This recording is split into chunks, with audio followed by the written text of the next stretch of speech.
初我諗住當呢張凳係吉他凳咁用嘅啫，咁但係實物到咗之後咧，我就發覺係真係千變萬化。當佢電腦凳啦，挨下攤下又得，變梳化又得。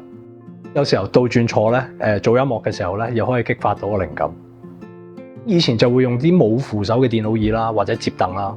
咁因為玩樂器嘅時候咧，如果有個扶手頂住咧，其實就唔係咁方便嘅。但係如果冇咗個手柄咧，攞嚟做文書嘅嘢或者用電腦嘅時候咧，就會覺得好似冇咗啲承托咁樣。點解我咁中意呢張凳咧？就係因為佢兩邊扶手咧係可以自由調校嘅。咁當我錄音或者彈吉他嘅時候咧，呢個手柄咧就可以隨便自由升高降低。如果淨係拉一邊上嚟咧，咁我就可以挨下 hea 下。咁佢咧仲內置咗張飛機餐台，可以攞嚟擺下 iPad 啦，或者擺下嘢咁都得嘅。加上呢張凳咧，望落去咧係冇一般電腦椅咁大嚿嘅，所以視覺上咧屋企個空間都會多翻啲。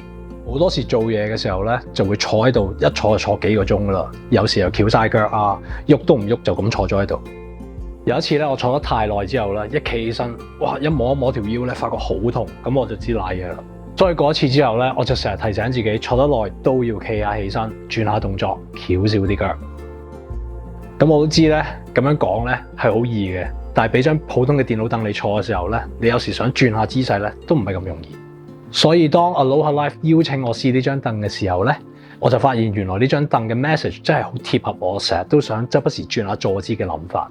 佢哋提到最好嘅姿勢咧，其實就係你下一個姿勢，因為生活上咧難免要坐好耐嘅時間。就算坐得幾正都好啦，都會有某啲肌肉咧承受比較重嘅負荷。其實同跑步彈吉他一樣。當重複性嘅動作做得太多嘅時候咧，遲早都會係有問題。而 Freedom X 嘅設計就好迎合到我呢個靈活多變嘅坐姿需求啦。我發現呢張凳咧，仲有一個好似馬鞍椅咁嘅倒轉坐法，係好幫到我集中精神嘅。而且咁樣坐咧，根本就冇可能翹到腳嘅，所以一定矯正到你嘅坐姿。拉埋張台出嚟，你就可以好放心喺上面做嘢啦。手踭圍住啱啱好添。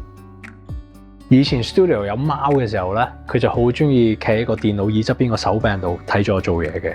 咁但係你知道電腦椅嘅手柄其實冇乜位噶嘛。咁如果一早有呢張 Freedom X 嘅話咧，咁我相信佢就可以有好大嘅空間瞓喺度陪住我一齊做音樂。咁我一直都好鼓勵身邊嘅朋友去做運動啦，去跑步啦。咁其實都係想大家嘅身體同埋心靈上咧都可以健康啲，去應付自己日常面對嘅所有挑戰。而 Freedom X 就係一張運動以外可以靈活支撐住你工作或者興趣嘅生活椅，你可以喺上面好輕鬆咁樣揾到你當刻最啱你嘅坐姿。